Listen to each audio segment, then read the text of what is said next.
Si tu regardes ma chaîne YouTube, c'est que tu as probablement deux objectifs, parmi tant d'autres évidemment. Mais les deux objectifs que tu as sûrement, c'est numéro un, garder tes cheveux et ne pas avoir une calvitie. Et objectif numéro 2, probablement que tu veux avoir un physique musclé, athlétique, esthétique, parce que bah voilà, tu as l'objectif, tu as pour objectif de devenir plus fort, plus musclé, etc. Et peut-être de plaire en fait à la jante féminine ou la jante masculine si tu es de l'autre bord. Mais dans tous les cas, cette vidéo est faite pour toi parce que dans celle-ci, je vais faire le pont entre traitement contre la calvitie et musculation, et est-ce que ces deux sont compatibles? Parce que certains hommes ont peur de prendre du finastéride, qui est le seul traitement aujourd'hui approuvé pour traiter l'alopécie androgénétique spécifiquement, parce que justement, ils ont peur que ce médicament altère leur capacité à prendre du muscle, étant donné que le finastéride réduit la production de dihydrotestostérone, qui est une hormone dérivée de la testostérone et qui est une hormone, par définition, androgène, donc qui aurait un effet masculinisant.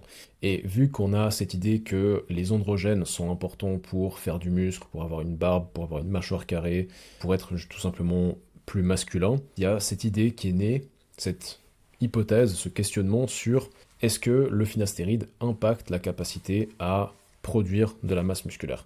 Et il s'avère qu'il y a énormément d'études sur le sujet, et dans cette vidéo, je vais te passer en revue certaines de ces études pour te montrer un petit peu le raisonnement que moi j'ai eu et que j'ai réussi à poser sur des études pour justement arriver à la conclusion à laquelle je suis arrivé. Donc reste avec moi jusqu'au bout de cette vidéo si tu veux savoir, si tu veux avoir le fin mot de l'histoire sur est-ce que oui ou non le finastéride impacte négativement la capacité à prendre du muscle et à devenir fort.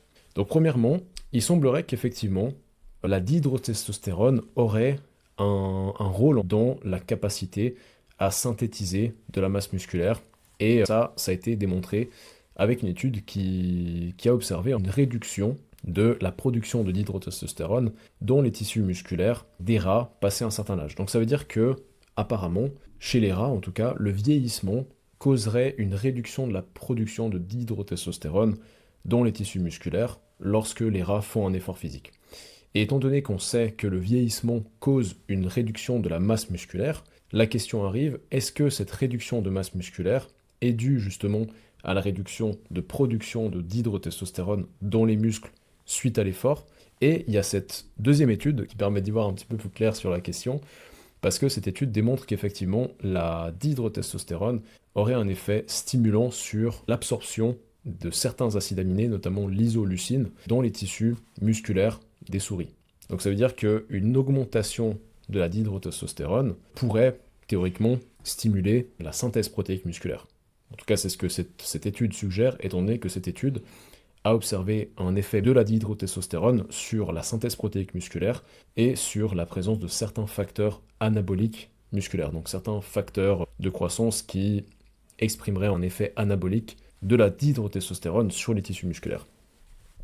Et cette hypothèse se confirme lorsqu'on voit cette troisième étude qui démontre qu'effectivement, la dihydrotestostérone permet de réduire le déclin de synthèse protéique musculaire dans les fibres musculaires des rats vieillissants. Donc cette réduction qui est due à la sarcopénie, qui est justement cette fameuse réduction de masse musculaire passé un certain âge, eh ben, il semblerait que le fait d'injecter de la dihydrotestostérone dans les fibres musculaires isolées de tissus musculaires de ces rats a permis de réduire cet effet de sarcopénie. Donc tout ça nous pousse à croire que effectivement la dihydrotestostérone est importante pour préserver et construire la masse musculaire. Sauf que jusqu'à maintenant, je t'ai présenté uniquement des études sur les rats. Et les études sur les rats sont pas forcément à jeter à la poubelle. Ce sont des études qui sont quand même intéressantes parce qu'elles permettent de poser une hypothèse, elles permettent d'avoir peut-être une piste de recherche, mais ensuite il faut voir si ces résultats se confirment chez les humains. Et c'est exactement ce qu'on va pouvoir observer maintenant. Et dans un premier temps, il faudrait voir déjà, est-ce que la 5-alpha-réductase est présente dans les tissus musculaires des êtres humains? Et la réponse semble être que non. Parce que quand tu regardes dans cette revue scientifique, tu peux voir que lorsque tu défiles et que tu vas voir dans la section 5-alpha-réductase et muscles, voilà, ni la 5-alpha-réductase de type 1 ni la 5-alpha-réductase de type 2 ne sont requises pour l'action myotropique, donc pour l'action, pour la croissance musculaire, lorsque la testostérone est présente en quantité suffisante. Donc qu'est-ce que ça veut dire en français courant? Ça veut dire que si tes niveaux de testostérone sont corrects, eh ben, tu n'as pas besoin de la DHT. La DHT n'est pas nécessaire, en tout cas la présence de 5-alpha-réductase n'est pas nécessaire pour avoir une masse musculaire, une croissance de masse musculaire tout à fait normale et saine, tu vois. Et là, peut-être que tu vas me dire, ouais, mais là, il parle de 5-alpha-réductase, mais il parle pas forcément de dihydrotestostérone. Mais en fait, les deux sont étroitement liés parce que la dihydrotestostérone, il n'y a aucun autre moyen de synthétiser la dihydrotestostérone que de passer par la 5-alpha-réductase. Ça veut dire que si tu supprimes la 5-alpha-réductase, tu supprimes automatiquement la production de dihydrotestostérone de manière linéaire. C'est-à-dire que plus ta 5-alpha-réductase est basse, plus ta dihydrotestostérone est basse, et si tu as 0 5-alpha-réductase, tu as 0 dihydrotestostérone. Il n'y a pas d'autre moyen que l'action de la 5-alpha-réductase pour produire de la dihydrotestostérone. Donc les deux sont directement corrélés. Maintenant, tu te demandes peut-être, oui, mais est-ce qu'il y a des études qui observent peut-être la capacité des hommes à prendre du muscle lorsqu'ils sont sous finastéride versus lorsqu'ils sont pas sous finastéride? Et la réponse est oui. Il y a des études sur le sujet, notamment celle-ci, qui observent les effets de la prise de testostérone, donc sous TRT, thérapie de remplacement de testostérone, avec ou sans finastéride. Et le but était d'observer si les hommes qui prenaient ce traitement, soit seulement testostérone, soit testostérone plus finastéride, avaient une différence dans leur capacité à prendre du muscle et développer de la force, etc.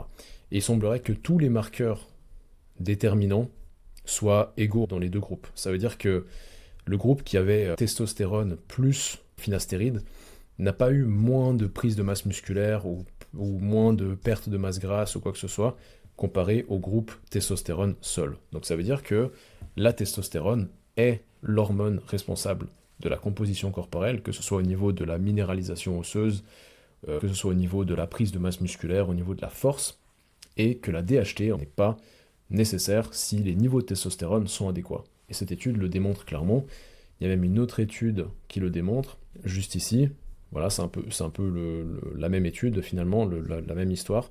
Et de nouveau, cette étude a démontré que les changements ne sont pas différents entre les hommes qui avaient la DHT qui était supprimée, cette fois-ci par du dutastéride, versus les hommes qui ne supprimaient pas leur DHT, tu vois.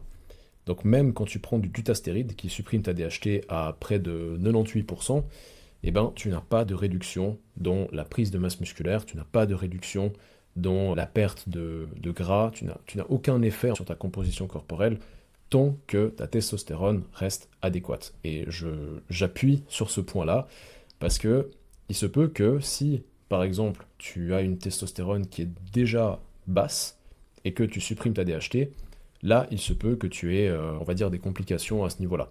Mais malheureusement, je n'ai pas trouvé d'études qui démontrent que chez les hommes qui auraient déjà une testo basse, le fait de supprimer leur DHT aggraverait la situation. Mais ça me paraît être une hypothèse cohérente, sachant que, par exemple, chez les hommes qui sont hypogonades, si on leur injecte ou si on leur met des patchs de DHT, donc si on leur donne de la dihydrotestostérone synthétique, exogène, et ben leurs symptômes d'hypogonadisme, donc perte de libido, perte de masse musculaire, etc., reviennent plus ou moins à la normale. Donc ça veut dire que la DHT est capable de remplacer la testostérone sur certaines fonctions si la DHT est injectée directement dans le corps à des niveaux similaires à la testostérone. Mais dans la nature, ta DHT est beaucoup plus basse que ta testostérone. Déjà à des niveaux normaux, sans prendre de finastéride ou quoi que ce soit, tu as, je crois, 10 ou 20 fois moins de DHT comparé à tes niveaux de testostérone, naturellement, sans prendre de finastéride ou quoi que ce soit. Donc voilà, j'espère que cette vidéo t'aura permis d'y voir un petit peu plus clair, et j'espère qu'elle t'aura rassuré sur le sujet. Donc la conclusion est évidemment que, au vu de toutes les études, et au vu même des études sur le finastéride directement, qui n'ont pas observé comme effet secondaire une perte de masse musculaire, on peut clairement, je pense, se poser sur l'idée que le finastéride n'a aucun impact négatif sur la prise de masse musculaire et sur la force, à condition que tu aies des niveaux de testostérone normaux.